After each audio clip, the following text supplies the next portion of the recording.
Hayvanlarga rahim qilish bizning diniy va insoniy mas'uliyatimiz. Hurmatli musulmon qarindoshlar. Bir kuni payg'ambarimiz Muhammad sallallohu alayhi va sallam cho'lda ustab qolgan bir itqa quduqdan oyqi bilan suv toshqizib sug'argan bir odamning Allohning rizosiga erishib, gunohlarining mag'firat bo'lganligini so'zlab bergan edi.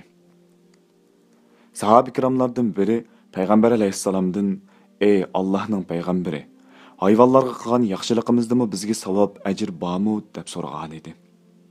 Payg'ambarimiz: "Har qanday jonliq qilingan yaxshilikqa savob, ajr beriladi" dedi. Boshqa bir kuni payg'ambar alayhissalom bir mushukka achchiqlanib, uni uyiga solab qo'yib, ochliqdan o'lishiga sabab bo'lgan bir ayolning Allohning azobiga loyiq bo'lganligini so'zlab bergan edi. Bechora hayvonning yashiq yo'l qo'ymagan rahimsiz ayolning Allohning g'azabiga uchirganligini bildirgan edi. Mushundaq bo'lg'achqa, har qanday jonliqqa qilingan zulmning bir gunohi va ilohiy jazosi albatta bor. Ey aziz mu'minlar!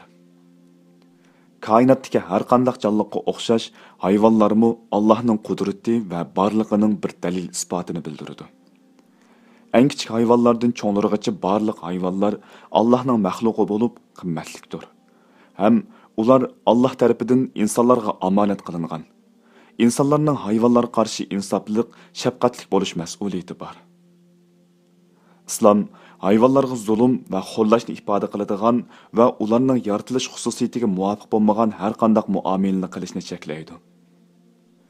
Rasululloh sallallohu alayhi va sallam bir hadisda bizni mundaq ogohlantirgan: kimki bir qushqashni yoki uningdan bakrak yo'g'on bo'lgan bir jonliqni sababsiz o'ldirsa, ulug' Alloh u kishidan buning hisobini oladi. Qimmatli musulmonlar, Alloh taolo Qur'oni Karimda mundaq aytdi: "Mayli yer yuzida mangadigan hayvonlar bo'lsin, mayli ikki qanti bilan uchadigan qush bo'lsin, hammasi sizlarga o'xshash ummatlardir." Ya'ni Alloh tarafidan yaratilgan mahluqotlardir. Shundaq, hayvonlarmi bizga o'xshash zaminning aholisidir. Ularningmi obdan asrilishga o'xshash asosiy ehtiyojining bor bo'lganligini unutib qolmaylik. Yashayotgan dunyoga mehr-muhabbat va ibrat bilan nazar solayli. Hech qanday bir jonliqqa arziyat bermayli. Bo'libmi mushqish kunlarida hayvonlarga texmi hushyor bo'layli. Diniy, vijdoniy va insoniy mas'uliyatimizni o'rindab, Rabbimizning rizosiga erishguchilardan bo'layli. Assalomu alaykum va rahmatulloh.